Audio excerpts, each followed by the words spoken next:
Jó napot kívánok! Sok szeretettel köszöntök mindenkit a Republikon Intézet mai rendezvényén. Én Virág Andrea vagyok, a Republikon Intézet stratégiai igazgatója és a mai esemény moderátora.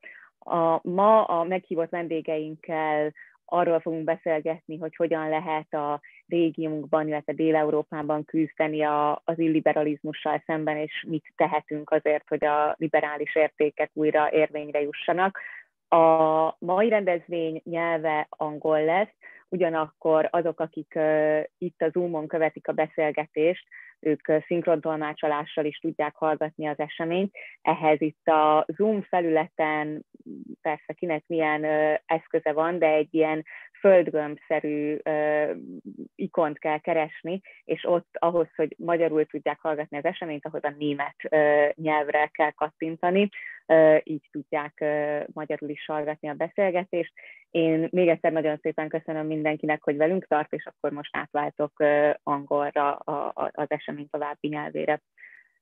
Hello and welcome everyone to today's event organized by Republikon Institute with the support of Atlas Network. The topic of today's event is how Recording in progress. How liberals can fight against illiberal tendencies in our region. Contrary to the illiberal populist tendencies of the 2010s, there is already a resurgence of democratic forces in the West. In the United States, Biden won the election against Trump. In Canada, Justin Trudeau was re-elected. But to come a little closer to our region, to the Netherlands and Germany, radical populist forces are also being pushed back. So today, with liberal experts, we will discuss what liberal actors, liberal parties can do to combat illiberalism in our region. I would like to thank very much our speakers for accepting our invitation and for being here with us today. Just a final technical note to our participants. You have the opportunity to ask questions to our experts.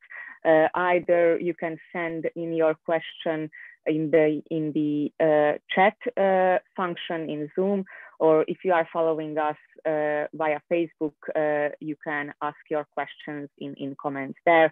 And at the end of the discussion, I will try to ask our experts those questions. So first of all, thank you so much for being here with us. Our experts today, Gianmarco Bovenzi, project manager at Fondazione Luigi Einaudi from Italy, Blazej Lenkowski, director of Liberté in Poland, Cyprian Nekula, operational director USR Romania, and Márton Schlanger, researcher at the Republikon Institute, Hungary. Thank you so much for being here with us. Of course, I think our speakers all come from very interesting countries in Europe, where also liberal but illiberal tendencies can be found. So I'm very much looking forward to our discussion. So let's start with the first question. First, I would like to talk about liberals in our countries rather than the illiberal tendencies at first. And I would like to ask you, what can you tell us about liberal voters in your country? If you have any data, what percentage of the total population in your country identify themselves as liberal? What liberalism means to those voters, whether this is a cultural liberalism or whether it is an economic liberalism. What can you tell us about liberal voters in your country? And first of all, I would like to ask Cyprian to tell us something about Romanian liberals. Hello, everybody. Well, first of all, thank you for this invitation, for this roundtable. I think we're going to be a very interesting discussion. Well, I'll be very short. In Romania, we have a big national party that's called PNL. And also we are us, the USR, that a young party born from the streets. So I don't know, asking to your questions, I think around 40% of the population of Romania votes for the right parties, but we have a large majority for the Social Democrats, because this is the historical party that has connections since the communist period. So we are still waiting to see how things will gonna turn out in these few days, because in this moment in Romania we are in a crisis, political crisis, because we are not longer getting each other with the PNL. They try to create a new alliance with Social Democrats to just to put the hand to take all the power from the government. So we say stop to these types of politics. It'll be very interesting. Will be the next few days what will going to happen in Romania. Regarding the PNL culture, I don't think in Romania it's still established a culture of regarding if right or left. We are still at the beginning, even if we have 40 years of democracy in Romania, but it's not yet in our blood, to say it like that, to see we have families that fought for right or families that fought for left along the history. We are still a younger democracy, we're still learning, and our politicians are not yet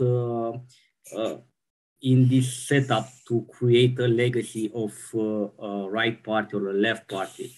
It's still an opportunity politics regarding of short interest, not for long terms. And yeah, we still have a lot to work on that. So it's very fragile, this liberalism in Romania. It's depending on the social situation in the moment. Thank you. Thank you so much. Gianmarco, what can you tell us about liberal voters in Italy? What are the important issues for them? So first of all, thank you for the invitation, Andrea. I'm honored to be here today. Well, I would say that Italy has a problem with liberalism in terms of formality. Quoting a professor from Roman University, if I would say how many liberal parties are there in Italy now, I would say 0. So the current situation is that formally there's not like one political party representing the liberal ideas. And as such, the voters are quite, I would say, mixed, because there are liberal instances, liberal ideas in several parties, both belonging to right wing, left wing, although in 2021, I wouldn't call the politics as still divided like left and right, because there's a huge mix of leftism in the right wing and contrarily.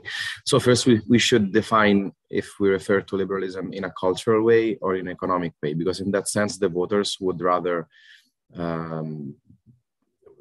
think that the concept, like in Italy, is that liberalism is more associated with an economic point of view. So it's associated with those parties that, of course, advocate freedom of enterprise, a more liberal sense of the economic sense of the market and the free market. So in this sense, currently the liberalism in Italy is not really, I would say, it's not in good shape. Because our voters now are very much inclined to parties that do not really embed the liberal ideas, at least in an economic sense.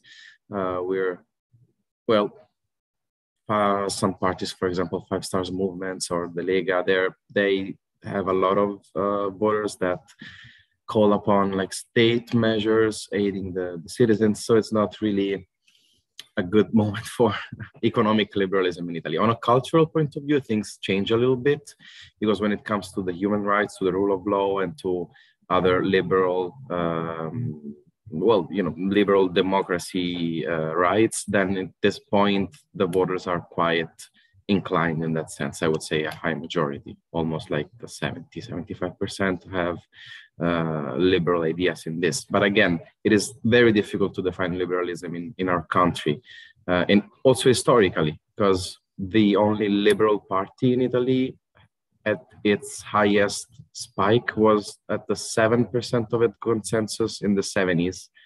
And the latest consensus, like in the 1994, was at 1%. So when it comes to identifying Italian liberal party, that's we would say, like in football, an own goal, right? Liberals would not call themselves as liberal parties, because people here intend liberal party just in an economic sense and as a free market. And so they sometimes associate it with a right-wing policy. I would say so, like in general terms, of course. Thank you. Sure, thank you so much. It's very interesting. Blazej, we have been talking about our countries for a very long time now, but I'm interested in what do we know about liberal voters in Poland? Well, thank you very much for your invitation and possibility to participate in this interesting discussion. Well, the situation in Poland is quite a paradox, because from the one side, of course, contemporary Poland is far, far away from any liberal values. As you know, it's ruled by a low-end government party that is a right-wing populist party. But from the other side, it has to be said that the group of liberal-minded people in Poland is growing. This is still not a majority at all, of course, but if we are comparing the situation to 10 years ago or 15 years ago, the group of people, especially living in big cities, that are more and more liberal-minded, especially in terms of open society ideas, of secular state, of some skepticism toward the church, and these conservative ideas is really, really growing. And in my opinion, this is the big change that is coming in Poland in next years. Also, if we are talking about the youngest generation of voters in Poland, generally Law and Justice is losing in this group absolutely. And generally, this group of people, this 20 and something years old young people, are really very open-minded, very liberal-minded, maybe skeptical about free market ideas, but very, very supporting open society and this kind of ideas. So I think that this is promising for the future. But from the other side, the big obstacle in terms of developing liberal ideas in Poland is this great division between the big cities and the province. Generally, I have seen very interesting researches last time, and almost 40% of voters in Poland at all are living in the villages. And generally, they are very conservative, very rather supporting traditional ideas. They are looking for some help from the state.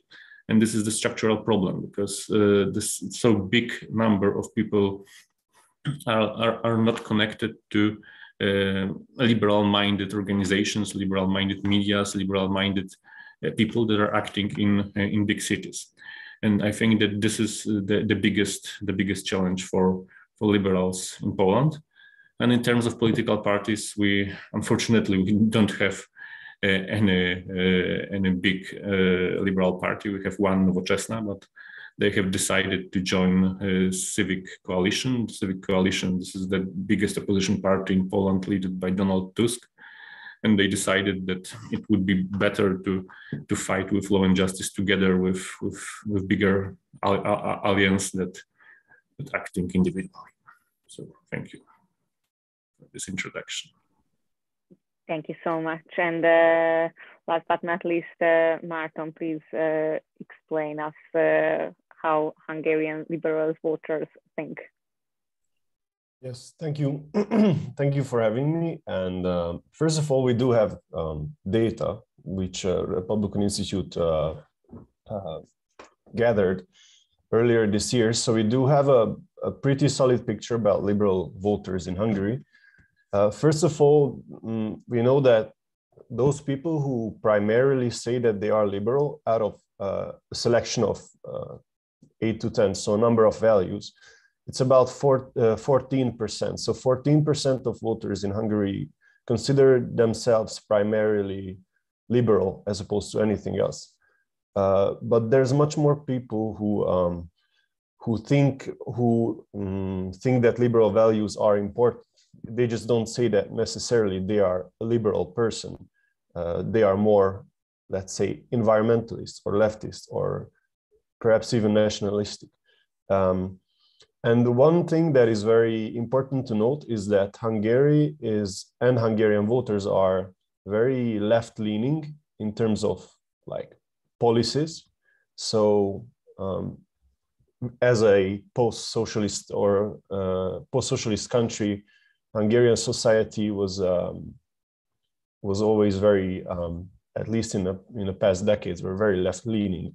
And so every party, even the ruling party Fidesz, in terms of policy, they can be very left-leaning. So I would say that liberalism is more of a cultural thing in Hungary, or a cultural term.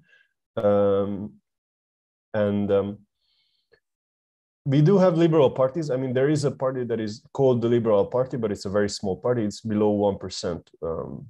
It's not really present currently. One other party that is very, that you could say is liberal is Momentum, which is a bigger party. They're around 7 to 8% in the population, I think. I'm not sure, but just about.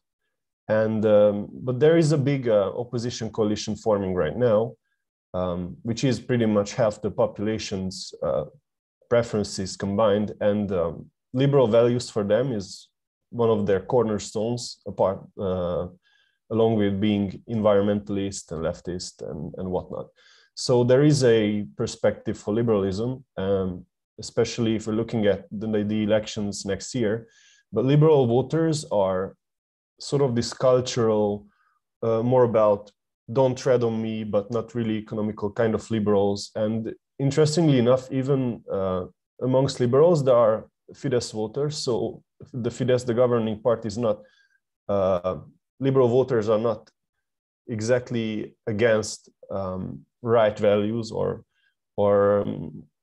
just as Fidesz is not against, I mean, treading on liberal values, they are, but their voters are not against liberalism necessarily. Thank you so much. You have already mentioned the liberal parties in your countries, but I would like to ask some more questions about those parties, because the situation is very different in our countries. For example, in Romania, you mentioned you have 2 liberal parties. In Italy and in Poland, there are, or in Poland there is a liberal party, but in a coalition. In Hungary, there is also a coalition forming. So the situation is very different. So you told us about those parties a little, but I would be grateful if you could explain a little bit more in detail for what values do those parties stand for.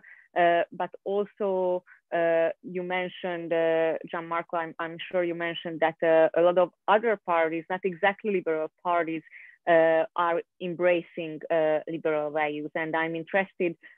What are those parties? What values are they embracing? Whether they are cultural issues, or for example, in Hungary, of course, Fidesz has a leftist economic approach, but also in some elements they are very liberal. So it's in our country for sure it's a mixture, but I would be interested to see your countries. And so, Gianmarco, would you go first this time?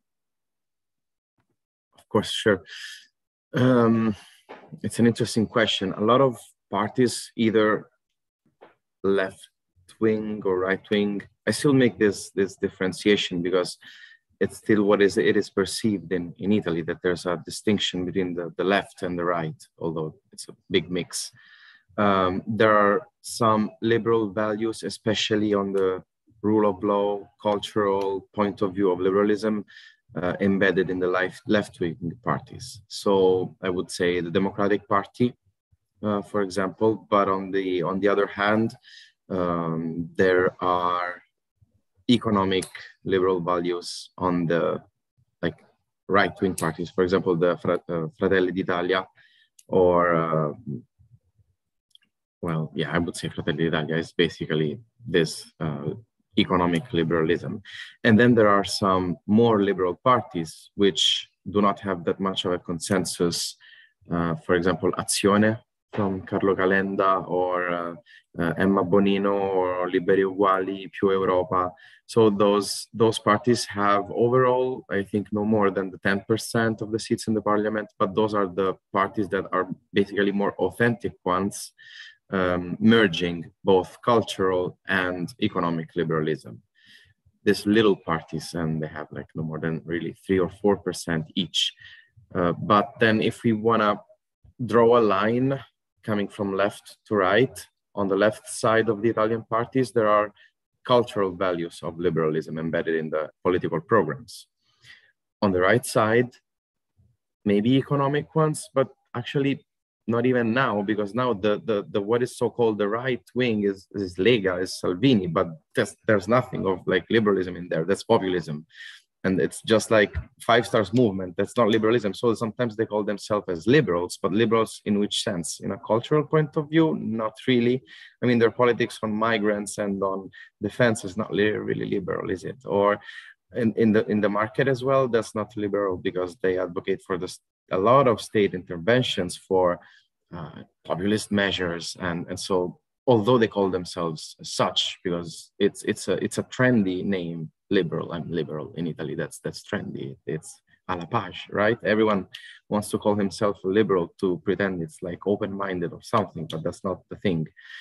So I would say that, yeah, overall assessing the instances of liberalism on the left-wing parties, we would have the cultural point of view, respect of the human rights, tolerance, and cultural values. On the right wing, it's more focused on the economic sense, but then the authentic, let's say, liberal parties, if any, assess more or less on a center.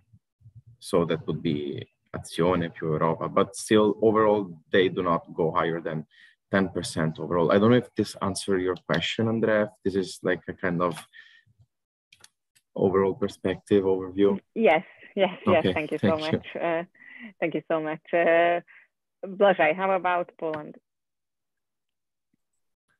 Well, generally, this is quite characteristic in Poland that we are main political actors. In fact, are fighting for the democratic system, for institutions. This is something different than in other countries, because Law and Justice is trying not only implement some kind of populist agenda, not free market solutions or conservative solutions, but they are destroying the democratic system in Poland. They are destroying the rule of law. They are destroying independent institutions like the High Court or the independence of national bank. They are trying to destroy. In fact, they destroyed totally independence of state-controlled medias. They are fighting with private medias. So in Poland, I think that many opposition parties are just fighting for the system, and this is one of the most important things in Poland now. Because in normal times, I think that in 2 years' time, next elections, the opposition would win with Law and Justice. But this destroying the system is strengthening Law and Justice, and is causing that they have really big advantage. So everything can happen. And in terms of just let's say liberal program and liberal values, the small liberal party Nowoczesna, I think they are quite free market. and also open for open society ideas, but they are really small. Some liberal values can be also found in civic coalition, can be found also in the left parties, of course, in terms of not free market, but open society ideas. And we have also the new party formed by Szymon Hołownia. They are really eclectic, but because they have some really green-minded people, some conservative people, some liberal-minded people, even libertarians. So this is really a strange combination.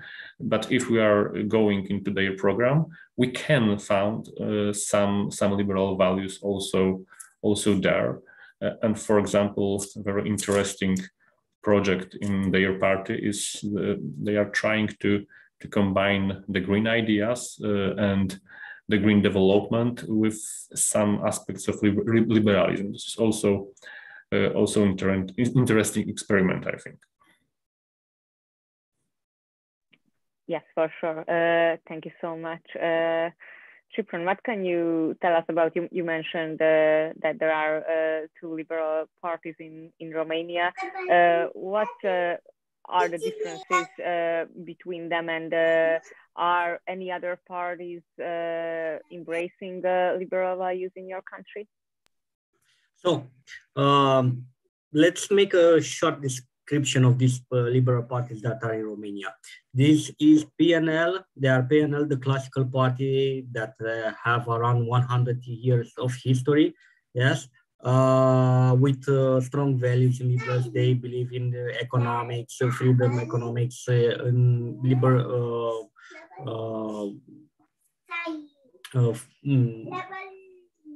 people rights, freedom, and so on. Yes, all the hardcore liberal values.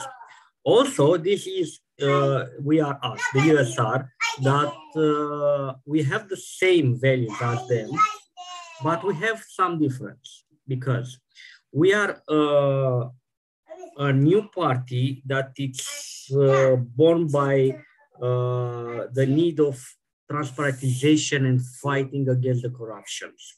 So, because of that, we have these two values of fighting and transparentization of all that public administration, try to make new reforms to implement a new way to govern the state. Yes, not the real classic one where they are only some guys taking the decisions in the center, but with our vision is the way that we try to show all the people what is happening in parliament, in government, all over, that the population, the voters, to understand what, how the state works in real life. So, in theoretical terms, to say like that, we have two parties that are trying to bring all the values of the right to the population, but different is how they abort the situation, because the PNL has no shame to have a deal with the Social Democrats if their interests are asking. Us, we are trying to look first of all in the interest of population. So it's a fight between old political class system and a new political system that we are trying to grow in Romania. We encourage the other parties to come in the playground, to say like that, to represent their values. In Romania, we need more new parties. And I think these types of new parties, we need it all over the Europe, because we are stuck in the same old parties from, I don't know, 10, 20, 40, 15 years, yes? But because of this, how the old politics parties, how the old parties make politics in Europe, they create a gap for the extremist parties.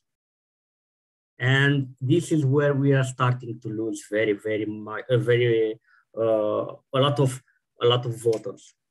Because of that gap to the extremists, we are confronting ourselves in Romania with a new party of right extreme. So it's gonna be a challenge for us because they are just taking voters because of the crisis in Romanian, political and sanitary.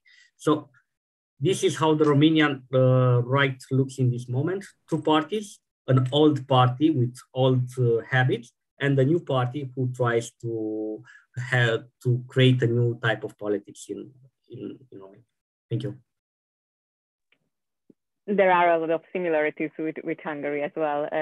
Exactly, yeah. in this regard, yes. So finally, about Hungary, there is a coalition forming, or actually formed right now in Hungary. Márton, what can you tell us about the values that they are embracing, and whether other parties like Fidesz or other smaller parties, whether they are embracing liberal values or not? Yes.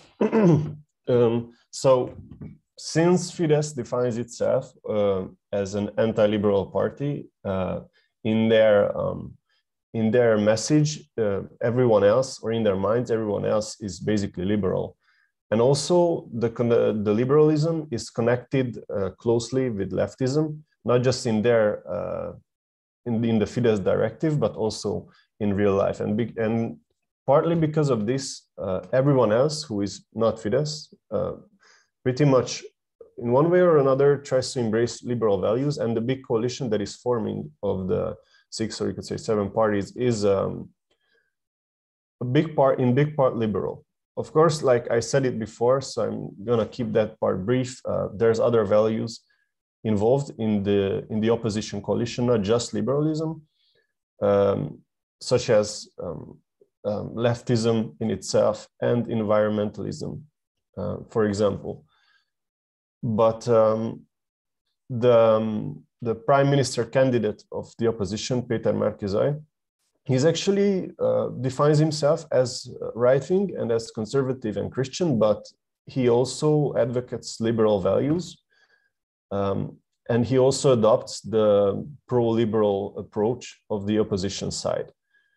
And as he has this sort of 20 years of corporate past and so on, he is sort of also in economic sense, probably more of a liberal, which I don't know how it fits with the opposition coalition, but both the opposition parties and now their front-running man is advocating liberal values in that way. There are some smaller parties that are not in the opposition coalition and are not Fidesz. There is Kutyapárt, which is a sort of a, they are mocking, they're more of a, sometimes, or they used to define themselves as a joke party, but they are gaining some percentages in the voters. And there's also a far-right party, Mihazány, apart from that, which is, of course, also anti-liberal. And that's pretty much it. Thank you so much. You also mentioned in your previous answers illiberal tendencies in your countries, but just to, you know, in order to make strategies for liberal actors in our countries, of course, we have to know precisely how those illiberal tendencies work, who are the main illiberal actors, in order to identify the best strategy. What can you tell us about the main illiberal actors in your country? Who are they? What are they fighting for? And if they are successful, why they can be so successful in your country? And this time I would like to start with Blažej. Thank you. I'm sorry, I have some problems with internet connections. So if you cannot hear me, I'm really sorry. So if I'm talking about illiberal actors in Poland, of course, I have to start from law and justice, because this is the biggest problem and the most powerful anti-liberal force in Poland. They are a populist party. They are deeply connected to conservative ideas, and they have the close alliance with Catholic Church in Poland. But what is also what should be outpointed in this point is that Polish Catholic Church is really changing, because at the beginning of 90s we have something like open-minded church, open church, that was open for supporting democratic changes in Poland. It was supporting Polish membership in the European Union. And now the biggest and the most influential part of the church is generally really supporting law and justice. And they are absolutely skeptical about Polish membership in EU. And they would like to see Poland as the isle of conservative and Catholic ideas in the changing world. And this support of the church for law and justice, especially in villages, in smaller places, is really significant factor for their success. So this is the first thing. The second thing, and it was important factor, especially in the first cadency of law and justice, it was their just giving the money to the people, because they have introduced some programs that they have just transferring money to the people, and it was very, very popular. It was absolutely not free market ideas, but it helps many, especially poor people, to have their domestic budget done. So it was also quite popular. They have also raised the minimum wage. So it was working, but of course it is not without consequences, because on the other side, the budget in Poland and the debt is becoming bigger and bigger, and it will be the problem in next years. And also now we have really significant inflation, and I think that it will be the biggest problem for law and justice in 2 years, what to do with this inflation, because especially food and some products that everyone has to buy, these prices are really growing. And I don't see any mechanism, a simple mechanism, not harmful for the people mechanism, that they can stop this. So I think that inflation could be the factor that will decide about the next election in Poland. Thank you. Thank you. And the other main illiberal country in Europe usually mentioned together with Poland is Hungary. So Martin, please continue. Yes, probably one of the reasons that we in Hungary are organizing this panel about illiberalism is because it is a huge issue in Hungary. And Viktor Orbán is one of the reasons why illiberalism is being talked about in the current days, because he's one of the few people who openly describe himself and his government's politics as being illiberal. It is not something that the opposition said, or the opposition defined him as, like Viktor Orbán is this illiberal. I mean, now we define him as that, but it was actually him who first used this term. I mean, probably he was the first to use this term to describe himself and his party. So they almost as if they take pride in being illiberal. And as in what it means a lot of things, of course. First of all, they define themselves as being anti the liberal ideology. So it is an anti-ideology, basically. And they think of it as a rebellion of normality, so to say, against deviance, that is this cultural liberalism, as they would say it. But you can't realistically rebel against an ideology or the mainstream ideology if you are the mainstream ideology, because they are the ones in charge. So this is not some small party, it's the governing party that is Hungary's biggest, or pretty much the only openly illiberal party. So they like to frame it as if they are rebelling against something bigger, something robust, but it's actually they are rebelling against the minority in a sense which is clearly very anti-liberal. And when Viktor Orbán was asked what illiberalism means or illiberal democracy means, he said that it basically means that the liberals are losing the elections, which is obviously where illiberalism comes from. I mean, the term, it means much more. It actually means the degradation of checks and balances and the control of government media and independent media and all these things. And it also gets some other things get added to it, such as Euroscepticism, which is also part of illiberalism in Hungary, you could say. The propaganda, this very militaristic way of speaking, it's all part of the liberal trend of Hungary. So Viktor Orbán doesn't say that they are degrading or demolishing democracy. He just says that they're illiberal, and he means it in a different way. But in reality, they are also illiberal in the sense that we think illiberalism is, and it's degrading democracy and the core liberal values of democracy, basically. Thank you so much, Marton. Cyprian, can you continue with Romania? Well, we almost go to that path in 2017 to 2019, when the Social Democrats, through Liviu Dragnea, the leader of that party in that area, tried something like what happened in Budapest. But here happens something, we had luck, to say like that.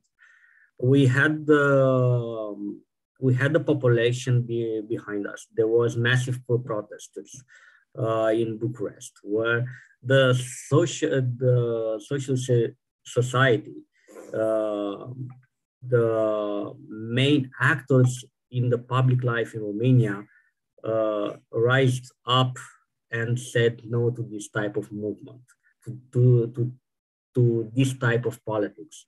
So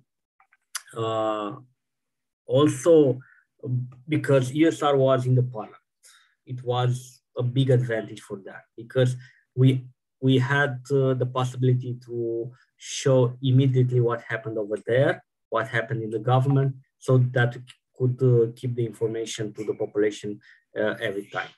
The population reacts to that type of movement from us, and they join us in the streets to fight against this type of politics. That was the biggest test for the Romanian democracy in these 40 years. Sorry if you hear something, I cannot escape him, so he has to stay with me. So in Romania, we have this big test that we had the luck to pass it. But I don't know if something will come back again. We'll have the enough strength to survive it again. So depending of how the population trusts the political class. The key in these types to not happen what happened the key to not have more cases like Budapest or something like in Poland is that the politicians, to be honest with the populations, the parties that are trying to fight this type of new democracy that we're gonna that start rising in Europe, is to have talks with the population daily, one-to-one, because this is how the population is capable of understanding what happened in the political scene. If us, like the liberal parties, we are not starting to communicate with our voters, with the left voters even, and show what the harm they can do this type of governments, then we are going road. So from my point of view, we need to communicate it on Facebook, on newspapers, on everything we can do. In the streets, stay day by day in the streets with tents, with our members, because this is the only hope. This is a communicational war. Who wins this communicational war wins the state, wins the elections. Remember that in 2016, Social Democrats win the election in Romania with 42%. And with the minorities, and so with the Udimiri party, yes, the Magyar party from Romania, they had all the majority to do whatever they want. But there were two parties, PNL and USR, that stand their ground and communicate the people what happened. In other countries, it's hard to do that because you don't have the enough power in parliament. But you have the streets. You have the streets. You can still go to the streets and talk to the people. And this is the only way you can protect the democracy in our countries. I'm not a theoretician. I'm a practical guy. We can talk a lot in this hour to say how it can be done, but everything resumes to one thing: the voters to understand what harm can have if don't understand how the politics work in the country. Thank you. Thank you so much. Italy's politics was also very complicated and interesting in the past few years. Gianmarco, can you explain us? Can you tell us about illiberal actors in your country? I actually forgot to mention before that we have technical government now with Super Mario Draghi, and so basically it is not even, let's say, elected government. So I forgot to mention this. I think it's quite an essential component of the current situation of the politics in Italy. But aside from this, there are, of course, illiberal tendencies. And as previously mentioned, for the liberal tendencies, I would also make a big distinction between left and right illiberalism, and so accordingly economic or cultural illiberalism, because I think this is a necessary distinction when talking about liberalism and illiberalism. So, well, first of all, I would say that in Italy there's a quite strong constitution, and so the rule of law is quite safe, I would say so. I say that it's a strong constitution because there are several typologies of constitutions. There's the rigid constitutions, the flexible one, the semi-rigid, semi-flexible. We have a rigid one. And this, of course, actually prevents an illiberal, how can I say that? An illiberal, I don't have the word in English, I'm sorry. It prevents the risk from a total illiberal government or situations like this. So coming to the illiberal tendencies in Italy again, and following the line of cultural and economic one, well, I would definitely say that on the right wing, the problem is cultural illiberalism. We have parties such as Fratelli d'Italia, Brothers of Italy, or Salvini's Lega, that are basically anti-abortion, anti-same-sex marriages, anti-euthanasia. And I have to admit that this is also to please a little bit another important actor that is in Italy, which is the Vatican City.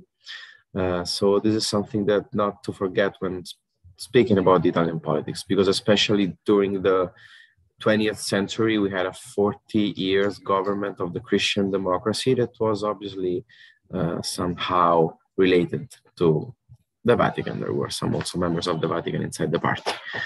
And so this tendency has kept on going also with Berlusconi in the 90s, although he claimed himself as a liberal in any sense, but not really like that.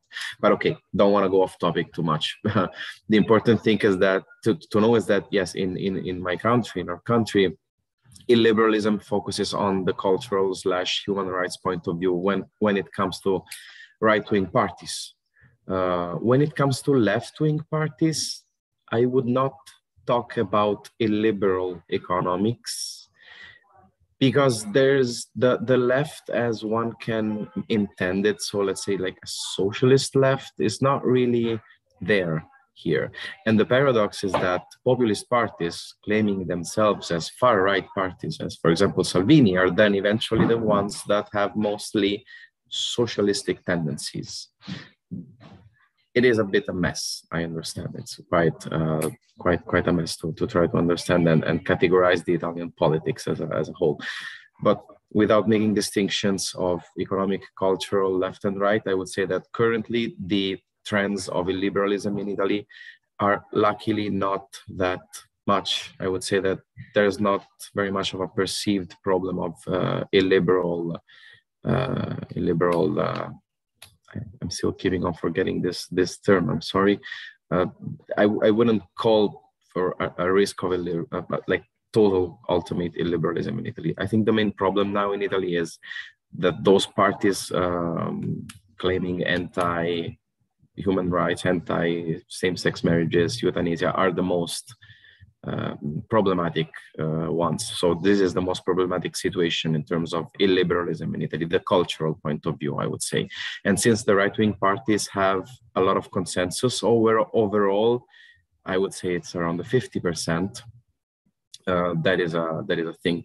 I can say I don't want to try to forecast what's going to happen next, but I would say that the populism in Italy is lowering. Luckily, we started this wave in 2008 with the 5 Stars movement and the so-called V-Day, literally Vaffanculo Day. It was a first day in April 2008 in which Beppe Grillo, who was former leader of the movement, not the party, basically called reaction against all the traditional politics in Italy. And that was the beginning of the populist wave in 2008. But then after the disaster of Virginia Raggi as a mayor of Rome, and after other like disasters when 5 Stars movement were at the government until 2019, actually pre-COVID. Well, no, actually even during COVID, but that was with another alliance with DP. Now the populism is a little bit downsizing. But the bad part is that it's losing votes in favor of Fratelli d'Italia, which is the one with a little bit more illiberal tendencies on a cultural point of view. So this is, let's say, an assessment, although it would take like a couple hours to make a global one, but this is a general assessment. Thank you. Thank you so much. I know it's complicated to explain, but we very much appreciate it.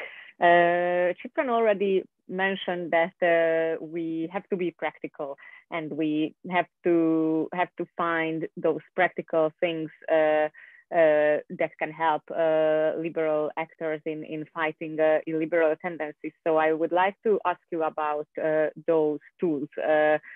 First of all, what are the main obstacles for liberal parties, liberal actors, and what do you see as some of the possibilities? What can liberals do? I think Cyprian mentioned that communicating with people, being on the streets and talking with the electorate is very important. So I would like to ask you to mention a few of those other tools that liberal forces can use in order to communicate better with the electorate, of course, in order to achieve better results at the elections. And Cyprian, can you go first? Well, like I said, first of all is the communication, street by street, in the streets, man by man. But there is something else we have to keep in mind. We are now in a situation of crisis. Who leads the government has the main stage and makes the agenda. It's very simple for them to create a populist message, to save the people, to save the situation. And we are now we are with the face at the wall. we cannot say that, well, look, you are trying to stealing that, or we are trying to do that, because they will turn the message and will say, you are not responsible. We have a crisis to go past. We have the sanitary situation we have to go through. So this is the moment when we have to be inventive. And we have to have the guts to also not to try to make politics looking at the numbers. Why do I say that? Because we have the liberal parties have tendencies to look at the numbers to see how they stay in the polls, yes, and say, okay, we're not going to do that because maybe we're going to affect our score, or we're not going to do that because we're going to have another score.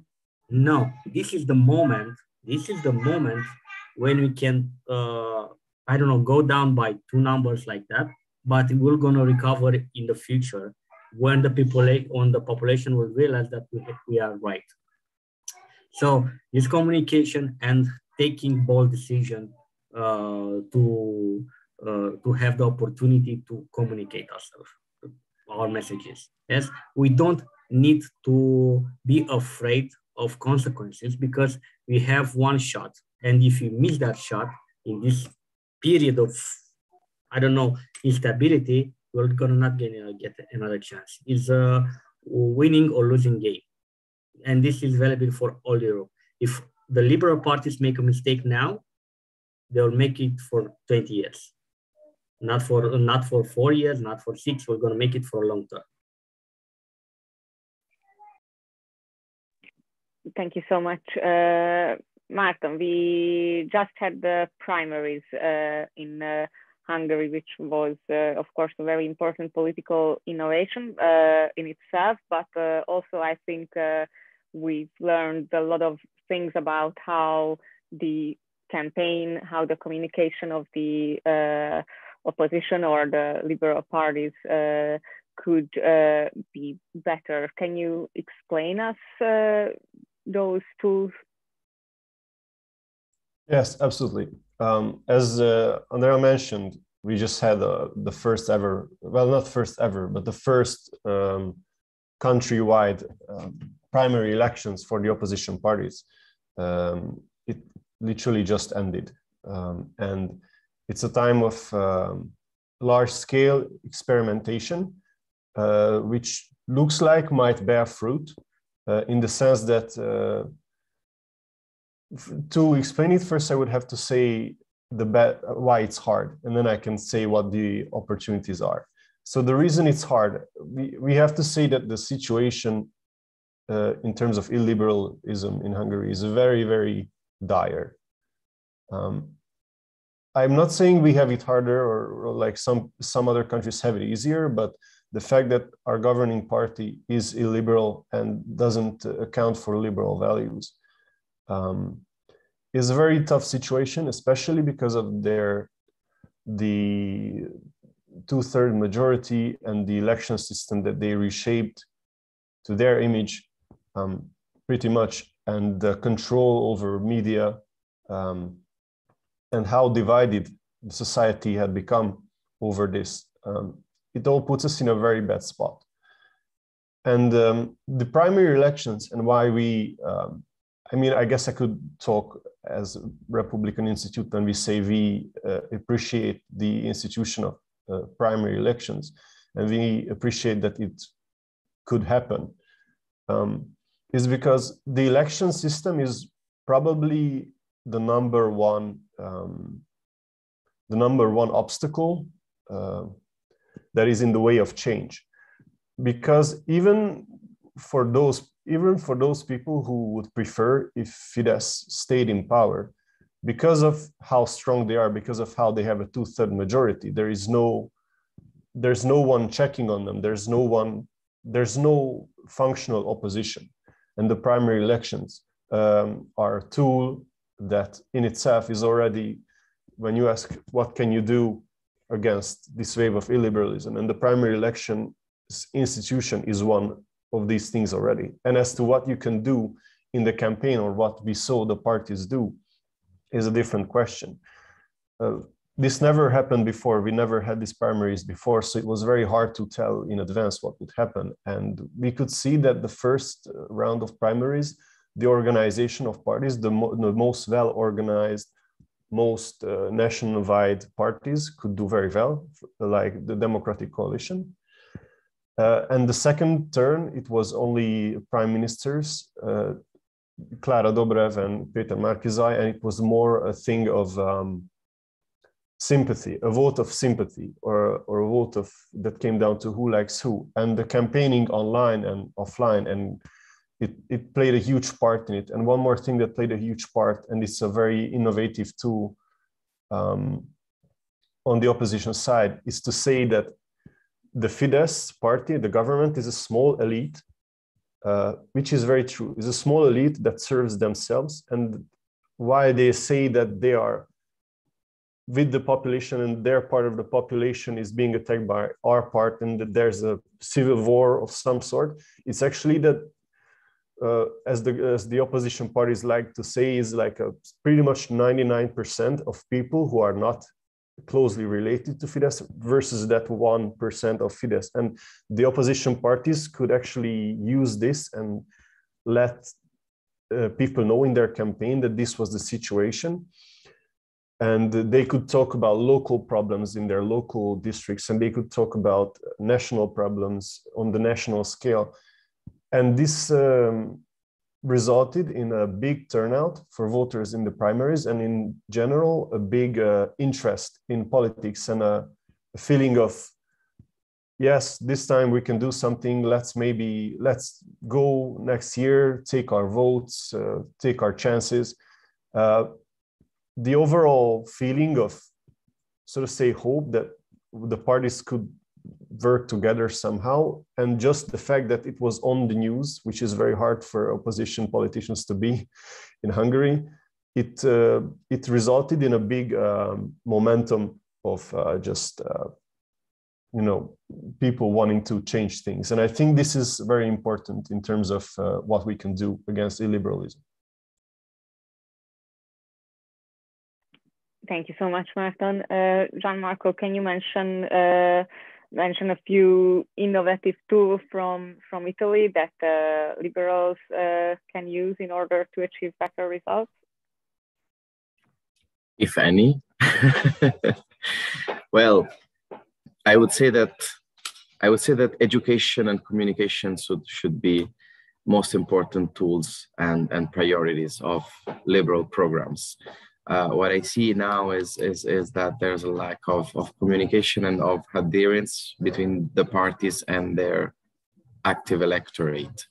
And the most problematic aspects in this sense is that the illiberal tendencies, or those parties embedding more illiberal tendencies, are actually the ones that are able to communicate better with their electorate, more than those that are actually liberal. So what I think and what I hope is that the obstacle for liberalism to rise back in Italy are actually the parties themselves, in the way that they're not able, so far, of course, to renovate themselves, to freshen up a little bit. The situation currently is still a little bit stuck with the what we call like the Second Republic, that is the period of the Italian politics going in the 90s and the beginning of the 20s. It's an old style politics. It's not a fresh politics. There's no dialogue between the politicians and the people. There's a lack of campaign on the territory. There's few decentralization of the organization of the politicians and of the campaigns. So what I think is that an important tool for liberalism to rise back in Italy is just having the parties renovating themselves, sitting at a table and say, okay, what can we do now for liberalism, all together as a coalition or independently, but what can we do? Because it is not the way. And in fact, the polls and the electorate shows how since 10 years at this point, the voters are actually not that much inclined towards liberalism, and that's worrisome. I mean, if I was leading a party, a liberal party, I would ask myself, how can I do? And then it's fostering dialogue, fostering and implementing communication, thinking about where I'm doing wrong. So basically doubting about myself and trying to change. This is something that so far is not happening that much. And for the parties that it's happening, the consensus is not that high. So here there's a problem again of communication strategies. Again, there's 60 million people in Italy. It's a lot of, it's one of the highest population. This is something that we have to account necessarily, because communicating to 60 million people is not like communicating to 10, 15, 20, or of course 100,000. Is the strategies for your audience have to be implemented according to the audience that's listening to you, right? Otherwise it's not going to be functional. So something that has to happen probably is this, like finding a common cohesion strategy for liberal parties. Also recalling that, again, cultural and economic differences. I always stress on this point because it's important to differentiate cultural and economic liberalism. And also I see a lot of fragmentation in liberal part in the parties in Italy. Like little liberal instances are part of like wider, bigger programs. So we have, it's really dispersive. I don't know if you can say this is in English. And yeah, so therefore there's a lack of unity, and that is the main thing that liberal parties should try to get better, to do better. Thank you so much. At this point, unfortunately, I have to say that Blazej had some very serious technical problems, so he's unable to rejoin us for the rest of the conversation. But I only have one final question from myself, and then I will switch to questions from the audience.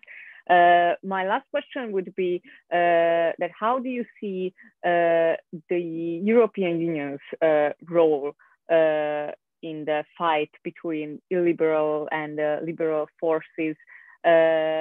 Also, we see, of course, from Hungary that our Prime Minister Viktor Orbán is trying to form an illiberal alliance in Europe, of course, with Italy's Salvini as well.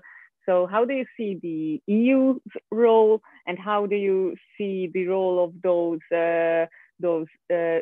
EU-wide cooperations between illiberal forces, but also, of course, among liberal forces as well, because fortunately there are cooperation between liberal parties as well. Cyprian, can you would you go first, please? Well, EU is, I think, in this moment is the major actor in the political European scene regarding this subject. And I will tell you why. Because they have the money, they have the possibility to take act and to signalize every wrong path that any country can take. But it's not sufficient that EU to start to say, hey, you are not okay, because this is not the solution. EU has to start playing a more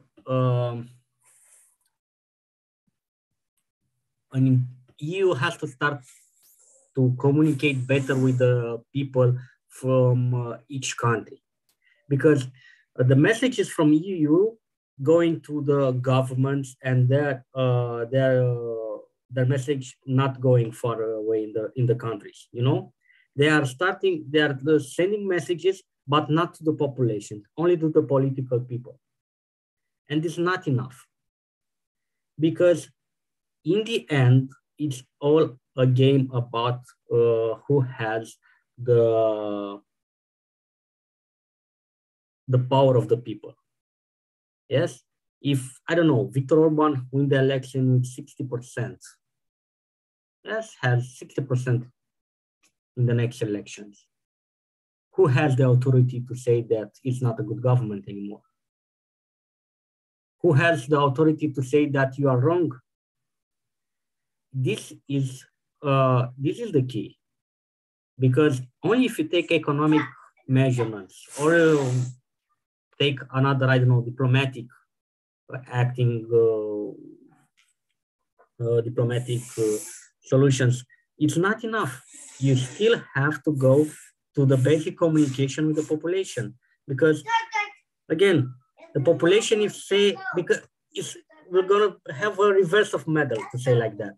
Yes, if you say about Viktor Orban government, it's bad, and the population sustain the government, then the population will gonna go against EU. Then we're gonna go against the Liberal Party. Then we'll go against all the enemy of the state.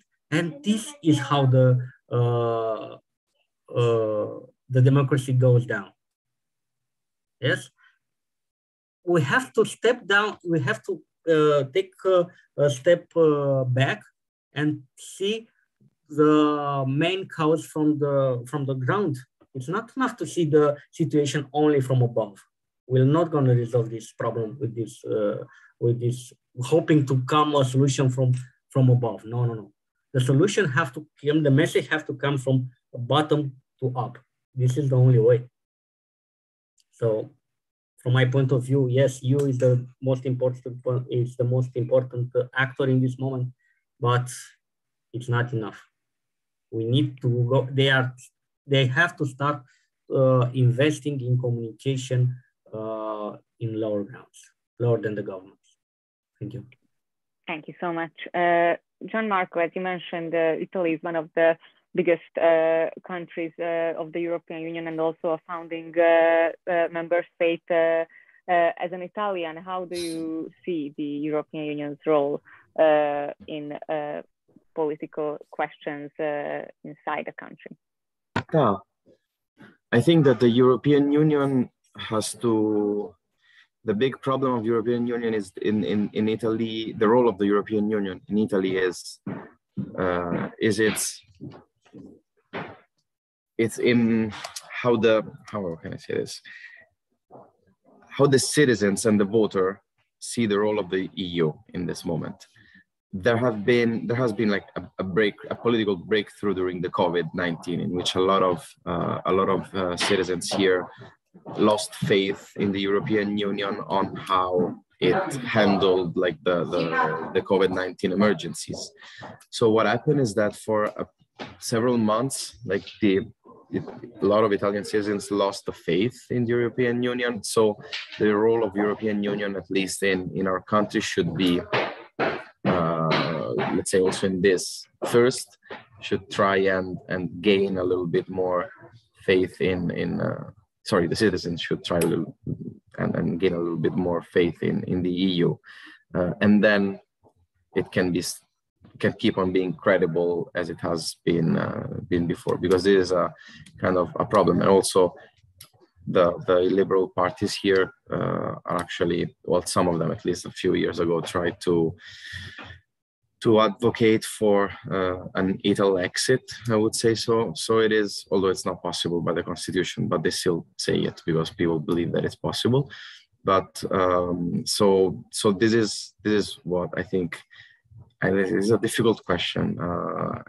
I think this could be the role of the EU in Italy now. Let's say so. We'll try and, I don't know which tools, honestly, because it should be a matter of Italian parties to foster the unity with the European Union, not the problem of the EU. The EU is perfectly fine, but Italian parties should stress with their electorate that the EU is there and is willing to help, as it is doing. This kind of narrative should overcome the opposite narrative, actually saying that the EU is useless and actually is a problem, which is not true. Yeah, thanks. Thank you so much. In Hungary, we saw a lot of fighting between the government and the European Union. Martin, how do you see the EU's role in Hungary, and what do you think? Will it be an important issue in the next 6 months up to the elections, or not? It is a very tricky question from the Hungarian perspective. I'll try to be brief, but the reason why I think it's tricky is because part of the illiberal trend of Hungary is this strong Euroscepticism on Fidesz's side, and their constant tug of war with the European Union. And the role of the European Union is very important and is huge in Hungary because first of all, Hungarian society is not as divided as the illiberal communication says so. More and more, oftentimes we see that actually in practical terms, Hungarian society is very closely knit together, and the division between them is synthetical. It's not real. It's created by propaganda and whatnot. And the reason why the European Union's role is so important is obviously they give a lot of money, and they try to do something about this, as in have some criteria paired with the money they would send, some criteria of basic liberal values. And this is part of the reason why Viktor Orban is fighting them, because they don't want these criteria to be there, because they are actively, I mean, Viktor Orban and the Fidesz is actively acting against it. So the EU's role is very important, but it's very hard to say from Hungary where this could go. But like I said, Hungarians are not as divided as they seem. And in terms of wanting to be a part of Europe, it's the vast majority of Hungarians want to be in the European Union. So in that sense, I think it's a very important question. Thank you so much. So we will have time for one question from the audience. Actually, we received a very interesting question. I will read that question to you, and then you can, or I hope you will answer it. So the question reads as the esteemed speakers also mentioned, the classical political right and left dichotomy is declining in Europe. Political parties, ideologies, and policies appear to be increasingly diverse, and liberal ideas and values are often represented by otherwise primarily not liberal parties. Is it possible that sooner or later liberal parties would disappear in Europe and liberal values would get further incorporated into the programs of larger left or right-wing parties? So I think it is a very important, interesting question. We talked about it a little bit at the beginning when we talked about liberal values represented by non-primarily liberal parties. So would you be so kind and answer this question? Whoever wants to go first. It's up to you. Gianmarco, please. Thank you. Well, yes. I mean, that's what's already happening now, at least in Italy. I wouldn't be so brutal to talk about disappearance of liberal parties per se, but bigger problems embedding liberal instances, yes, absolutely. The whole political scene is changing and shaping. The role of social media did a lot. The role of populisms did a lot. COVID-19 did a lot. The original tradition of left, right, and parties is kind of disappearing. And so I think that the most likely hypothesis is that in the future there will be bigger problems like embedding some liberal values. As like actually the whole like my whole thing today was about this. It's because is it how it is now in Italy, and I don't know how it will end up in the other countries, of course, but it has already ended up like this in Italy since decades, not years, decades. So yeah. Thank you so much. Cyprian or Martin, do you have something to add? Yes, I think this is evolution. This is evolution of politics. Every 50, 100 years, we have changes in our social assembly. Yes, and from my point of view, this will be an evolution. We'll see we're going to be a good one or a bad one, depending on us, on how will take the car and drive it. If we're gonna go in a fast road or gonna go in the fence with the car. Yes, but again, I say it's an evolution and it will gonna happen because the population of our country is starting. They need more understanding. They need more communication. They need more implication in the public life. And yes, we're gonna come currency that will take these values and they'll be put it, and this will gonna be available also for the left, also for the right. Yes, I think in the next 10 years we're gonna have new movements, more complex, that these values of liberalism or socialism will be only bullet points in their programs, and they'll have a bigger agenda depending on the evolution of our countries. So this is evolution in politics. Again, I repeat it, depending on us, if it's going to be a good evolution or a bad evolution. Yes, for sure. Thank you. Martin, do you have something? Yes, yeah, absolutely. I would say that this question is divided into two parts. First, the question is whether liberal parties would disappear, and second is whether liberal values would be integrated into the programs of other parties.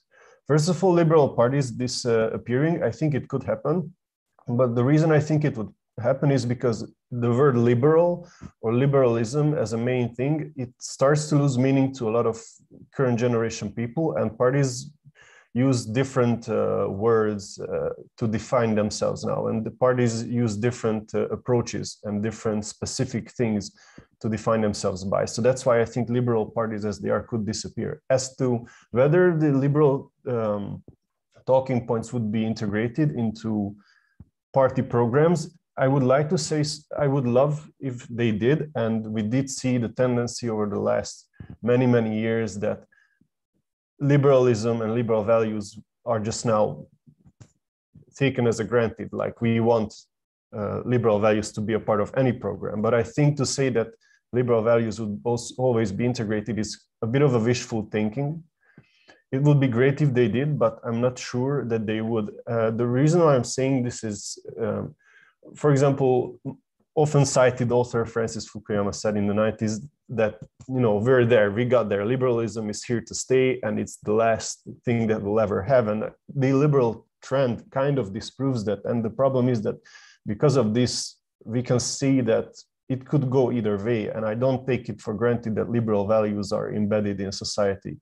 It could turn for the worse, but I'm not being like, I'm not foreshadowing or anything. I think it could go in a very great direction. And I think that most parties consider liberal values to be very important, but I wouldn't take it for granted. Thank you so much. Unfortunately, that's all the time we had today. I think we could go on and on for a long time talking about this issue. I'm sure we will have some other opportunities in the future. So thank you so much for everyone who joined us for today's conference. And of course, thank you so much for our speakers for being here with us, Cipran, Marton, Gianmarco, and also Blazej, who is unfortunately not with us right now, but of course, we also thank him for accepting our invitation. And last but not least, I should also say a big thank you to Atlas Network for supporting this event. I hope you enjoyed this conversation. I found it very useful and very interesting.